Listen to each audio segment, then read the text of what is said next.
Hi hello welcome back to my channel. Hope you all are doing great. मैं बिल्कुल ठीक हूँ, उम्मीद करती हूँ कि आप भी बिल्कुल ठीक होंगे। आज फ्राइडे है और लेकिन अब सैटरडे हो गया है और सुबह के बजने वाले हैं, कितना टाइम हो रहा है, 2 बजने वाले हैं। और मैं आज सारा दिन बाहर थी क्योंकि मुझे कुछ काम था। और हम रात को ब्लॉग इसलिए शूट कर रहे हैं क्योंकि मन करा कि शूट कर लेते हैं, अभी से स्टार्ट कर लेते हैं। क्योंकि सुबह भले हो ही ना हो, लेकिन कैलेंडर पे डेट जो है वो चेंज हो चुकी है। तो आज का दिन हमारा यहीं से ही शुरू हो रहा है। हम थोड़ा लेट सो रहे हैं क्योंकि कल छुट्टी है डुगू की और कल हमें पीटीएम पे भी जाना है। तो मैंने सोचा मैं अभी से ही ना ब्लॉग स्टार्ट कर लूँ आपके साथ। तो मुझे अभी मैंने कपड़े जो हैं प्रेस के निकाल दिए हैं, डुगू के कर दिए हैं, अपने निकाल दिए क्योंकि सुबह बहुत जल्दी का पीटीएम का टाइम मिला है हमें। पहले क्या था, ऐसे होता था कि 8:30 से 11 बजे का टाइम होता था तो हम लोग आराम से ना 11 बजे तक चले जाते थे। लेकिन अब मैम ने क्या किया है, रोल नंबर वाइज कर दिया है कि पहले 7 रोल नंबर जो है वो 8 से 9 बजे के बीच में आएंगे और डुगू का थर्ड रोल नंबर है आपका, फोर्थ रोल नंबर है। तो इसलिए हमें 8:30 से 9 बजे के बीच में जाना है। तो हम फटाफट ना अभी सिर्फ आधे घंटे की एक मूवी देखेंगे, सीरीज़ देखेंगे नेटफ्लिक्स पे। ब्लड सेक्रीफाइस बहुत अच्छी है, आप भी ज़रूर देखिएगा जब आपको टाइम मिले तब। और अभी हम बस आधे घंटे के लिए वो देखेंगे और उसके बाद हम फटाफट सो जाएंगे और फिर बाकी का ब्लॉग जो है ना वो सुबह शूट करेंगे। हम ना आज दूसरा दिन है हमारे ब्लॉग का और मैं और डुगू जी प्लीज़ इधर आए। मेरा बाटा, मेरा जान, मेरा जिगर का टुकड़ा। तो हम गए थे पीटीएम से हम वापस आ गए हैं और अब हम वेट कर रहे हैं पापा का, क्योंकि ऑब्वियसली पापा हमारे साथ पीटीएम नहीं गए थे, डुगू और मैं ही गए थे। और पापा ने ना एक ब्लड टेस्ट करवाना है तो वो 5 मिनट का ही काम है। तो पापा जी अब हमारे आ गए हैं तो मुझे पापा को लेके जाना है। तो फिर आकर हमने लंच की तैयारी करनी है और सोचना है, इस जंग में पढ़ना है कि आज खाने में बनेगा क्या। तो पापा इज़ हियर और हम जा रहे हैं हॉस्पिटल। तो आपको नींद आ रही है? ब्लॉग बना रही है मेरी नींद थोड़ी बहुत तो आ रही है। तो ये देखिए हम ना बहुत देर से डॉक्टर का वेट कर रहे हैं और सच्ची में बैठे बैठे इतनी नींद आ रही है हम सबको कि मतलब इंतज़ार करना ही मुश्किल हो गया। ऐसे बस 2-2 मिनट में ना इंतज़ार कर रहे हैं कि क्या अब डॉक्टर आ गई है, बस यही इंतज़ार कर रहे हैं। पहले मैं अकेली बैठी थी, फिर मैं पापा और डुगू को भी अपने साथ ले आई क्योंकि उनको पता ही नहीं चल रहा था कि मैं हूँ कहाँ पे। यार बैक होम और जस्ट अभी ना कुछ डोनेशन वाले लोग आए थे ओल्ड एज होम से, तो पापा ने मुझे डोनेट करवाया है। बात बताने की ये है कि आपको जब भी मौका मिले अपनी सैलरी का, अपनी सेविंग्स का कुछ हिस्सा जो है वो आप डोनेट करें। ये देखिए मैंने उम्मीद ओल्ड एज होम को डोनेट किया है और अदरवाइज़ मैंने नहीं किया है, मेरे पापा ही करवाते हैं। उनको डोनेट करना बहुत अच्छा लगता है, वो चाहते हैं कि वो बहुत सारे लोगों की मदद कर सकें। और यहाँ पे ओल्ड एज होम में सीनियर सिटीजन्स हैं और कुछ बच्चे भी उन्होंने रखे हैं। 40 से 45 कह रहे थे हमारे पास बच्चे हैं। तो 1 तारीख को हमारे यहाँ से राशन और गौशाला में जो दान है वो सालों से जा रहा है, जब से मेरी मदर की डेथ हुई है तब से जा रहा है। लेकिन ये जो आज आए हैं, पापा ने कहा इनको भी आप लिस्ट में शामिल कर लें। इनके यहाँ भी जो है रोज़ 1 तारीख को, हर महीने की 1 तारीख को जो है वो सामान या कैश जो है वो डोनेट होगा। तो कहने का मकसद ये है कि हम अपनी ज़िंदगी में बहुत ज़्यादा बिज़ी हो जाते हैं और भूल जाते हैं कि हमारी मेहनत के पैसों में अगर कुछ उस इंसान या उस ज़रूरतमंद के लिए हो जिसे इस चीज़ की बहुत ज़रूरत हो, तो हमें करना चाहिए। वो अमाउंट कुछ भी हो, 10 रुपये, 20 रुपये, 30 रुपये, 50, 100, उसके ऊपर तो बहुत अच्छी बात है, लेकिन कुछ हिस्सा होना चाहिए। ये हमारे ग्रंथों में, हमारे वेदों में भी लिखा है कि हमें अपने हिस्से का कुछ ना कुछ जो है वो हमेशा दान जो है वो करते रहना चाहिए।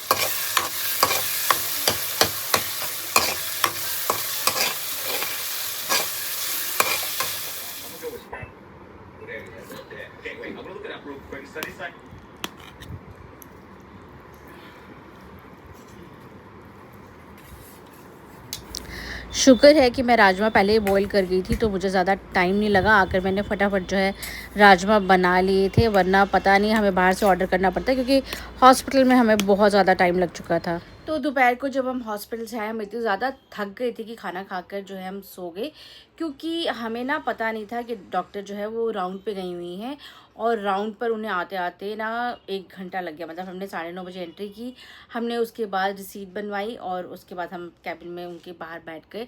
हमने सोचा 15-20 मिनट में आ जाएंगे, लेकिन वो करते करते इतना ज़्यादा स्ट्रेच हो गया वो टाइम कि हम वहाँ बैठे बैठे ही थक गए थे। फिर आकर ना एकदम स्ट्रेंथ नहीं थी, लेकिन राजमा ना एक दिन पहले मैंने उबाल लिए थे, तो फिर उसको फटाफट तड़का लगा के राइस के साथ सैलड के साथ हमने खा लिया। और उसके बाद मैं इतना ज़्यादा जो है थक गई थी कि मुझे लगा कि मेरा शरीर जो है ना वो टूट रहा है, और अगर मैं नहीं सोई तो शाम को मैं इस टाइम पे उठ कर ना कोई भी काम नहीं कर पाऊँगी। तो वो अच्छा किया कि मैं लेट गई, और अब मैं बिल्कुल फ्रेश फील कर रही हूँ। तो आज 2 टास्क हमें कंप्लीट करने हैं। एक ये कि जो बंक बेड है वो क्योंकि यूज़ नहीं होता है समझ में, तो जो भी सामान पार्सल आता है या फिर कोई भी सामान आता है जो उस टाइम हम नहीं कर सकते हैं, वो सारा हम बंक बेड पे जो है रख देते हैं, और वो होते होते इतना सारा हो गया। आज मुझे इसको ठीक करना है। और प्लस आज ही मैंने ना अपने पर्स में से मतलब क्रॉकरी निकली मेरे पर्स से, जो मैंने खोली नहीं है। मतलब बहुत बड़ी नहीं है, छोटा छोटा ही सामान है वो, लेकिन मैंने महीनों से उसे खोला नहीं है, तो कहीं ऐसा ना हो कि वो टूट गया हो। तो आज मुझे उसको भी जो है अनपैक करना है। तो चलिए फटाफट शुरू करते हैं। तो ये देखिए, बंक बेड क्योंकि यूज़ नहीं होता है ना, तो हमारे घर में इसे स्टोरेज बेड की तरह यूज़ किया जाता है। क्योंकि हमारे घर में क्या, मेरे को लगता है ये हर घर में एक स्पॉट तो होता ही है जहाँ पे आप अपने घर का सारा सामान ना ला के इकट्ठा करते रहते हैं। जो आपने यूज़ नहीं करना होता है, आप सोचते हैं कि ये मैं अब करूँगी या कल संभाल दूँगी या फिर बाद में देख लेंगे। तो एक चीज़ ये होती है, पहले डाइनिंग टेबल था तो उसके ऊपर हम सामान रखते रहते, इतना सारा हो जाता था। अभी करते, शाम को करते, सुबह करते। उसी तरह से हमारे बंक बेड का भी हिसाब किताब है। ये प्रेस के कपड़े आए थे तो मैंने यहीं पे रख दिए, और उस साथ में ना कुछ बैग्स पड़े हैं, वो मुझे अभी खाली करने का टाइम नहीं मिल रहा है। तो पहले आज ना मैं सिर्फ कपड़े ही संभाल रही हूँ, क्योंकि अगर मैं सब कुछ एक साथ करने लग गई तो इसमें बहुत सारा जो वक्त है ना वो निकल जाएगा। और मुझे इसके बाद क्योंकि डिनर की तैयारी भी करनी थी, तो बस मैं इनको संभाल के ना अपनी क्रॉकरी खोल लेती हूँ। क्रॉकरी से मुझे इसलिए डर लग रहा है क्योंकि अगर वो टूट गई तो वो बर्बादी हो जाएगी। क्रॉकरी ऐसी चीज़ है कि अगर उसका हैंडल या फिर नीचे से कोई कप या फिर आसपास का कुछ भी टूट गया तो वो बर्बादी है उसका। हम उसको रिपेयर भी नहीं कर सकते, तो वो बिल्कुल ख़राब हो जाएगा। तो ये 2 चीज़ें ही कर रही हूँ मैं आज, क्योंकि ताकि ना टाइम मेरा ख़राब ना हो और लेट भी ना हो ज़्यादा। डिनर जो है वो भी टाइम से सर्व करना होता है, तो फिर उसका भी हिसाब किताब जो है वो देखना पड़ता है। तो बस यहाँ पर ना मैं कपड़े संभाल रही थी जो प्रेस के थे, और बैग्स वो किसी और दिन देखूँगी। तो डुग्गू बस मुझे बोलने आया था कि मेरा टेस्ट ले लो। बीच बीच में सारे काम चल रहे होते हैं, एक तरफ कुकिंग भी चल रही होती है, एक तरफ कपड़े भी संभाल रही होती हूँ मैं, एक तरफ डुग्गू भी बीच में आके बोल रहा हो तो मेरे से ये सुन लो, मेरा ये करवा दो। क्योंकि ना अभी लिखने का ज़्यादा टाइम बच्चों के पास होता नहीं है, तो बस सुनने सुनाने में ही टाइम चला जाता है। तो बस ये देखिए, क्रॉकरी के ना ये ग्लासेस मेरे बैग में से निकले, मतलब लिटरली मेरे बैग में मैंने कब रख दिए कि चलो ये संभालूंगी। वो करते करते बैग मेरा बेड पे था, बेड से अलमारी में चला गया। और आज जब मैंने बाहर जाना था तो मैंने जब वो बड़ा वाला बैग एक्चुअली मैं कभी कभी निकालती हूँ, जो नॉर्मल छोटे बैग्स होते हैं उन्हीं को ज़्यादा यूज़ करती हूँ। जब आज बड़ा बैग निकाला तो उसमें ये जो थे, ये देखिए इतने प्यारे प्यारे से मेरे ना क्रॉकरी अंदर पड़ी हुई थी वेस्ट साइड की। तो अगर आपको बहुत ही रीज़नेबल प्राइस पे इस तरह के ग्लासेस चाहिए ना, तो आप वेस्ट साइड ज़रूर एक बार चेक करना। और वेस्ट साइड में जितने आपको ऑनलाइन चीज़ें दिखती हैं उससे ज़्यादा आपको स्टोर में मिलती हैं। तो जितनी चीज़ें आपको अगर दिखेंगी ना कि हाँ ये जो सामान है ये इतना ही है ऑनलाइन और नहीं है, तो ऐसा नहीं है। ऑनलाइन प्रोडक्ट्स कम होते हैं, आप जब स्टोर में जाते हैं तो वहाँ पे बहुत सारी चीज़ें होती हैं।